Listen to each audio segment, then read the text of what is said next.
Hello, welcome, bonjour, guten tag to Quicksilver headquarters, and behind me is the technology centre, and in front of that is i8. But that is not the car we're going to talk about. The car I want to talk about hasn't arrived yet. Aston Martin DBS Superlegerra. We're going to turn a bog standard factory DBS. I mean, they're so bog standard, oh, it's unbelievable. But some of them are a little bit muffled from the factory. Well, they all are, because they come with a factory system, which is a massive, gigantuous system.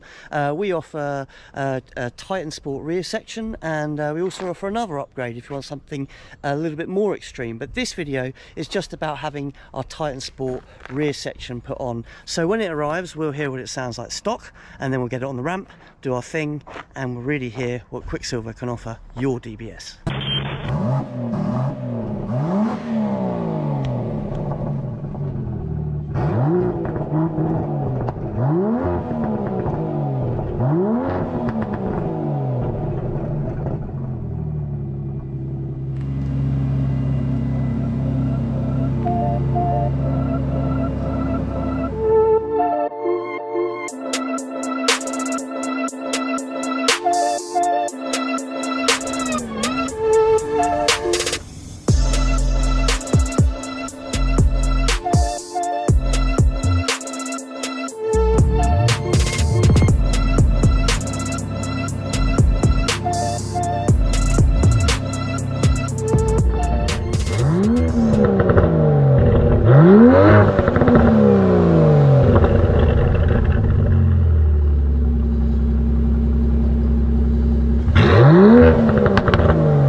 Well, what did you think of that? The fantastic sounds of the DBS Superlegerra with Quicksilver sound architect system on the boot, of course. And we have it back on the ramp now, just doing the final little tighten ups to make everything's okay.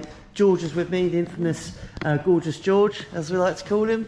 And basically this is just the rear section, isn't it, George? Just the rear section on this one, yeah. Yeah, and why would someone choose this over the OEM system?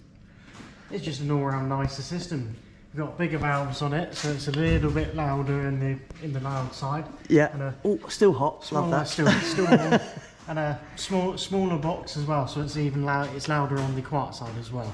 So right. Yeah. Overall. I heard one of the guys was saying if you were just to go for the rear section, it's sort of a 20 to 25% sort of volume increase throughout, which is kind of like a nice kind of subtle, well, not subtle, but just that slight increase, upgrade, without maybe going too overboard, which I think a lot of people can relate to. That, I assume, is what came off the car. That's what came off the car, yeah. which a massive rear section in comparison. Yeah, it weighs a lot as well. Does it? Weighs a lot. I can verify that. I can verify that. Yes, and I mean this is we've briefed everyone before, but if this is your first time, we call these Titan Sport systems because they're a mixture of metals. Yes. So the box itself is actually wrapped in titanium. Yeah, when it's like this, it's a real shame we have to put the under tray back on and hide it because it really is. To me, that looks like a nice watch. Something. Yeah. So, yeah, it's pretty good. If you have any questions, we'll leave the links below. But otherwise, get in contact with us, and then one of us helpful members of staff can advise you a little bit more, and hopefully get one of these great systems on your Aston Martin DBS. And we do them for all the other Astons, so don't worry about it. Check our website out, quicksilverresource.com. Subscribe, hit the bell, follow us, and we hope to see you all on the next one. Bye.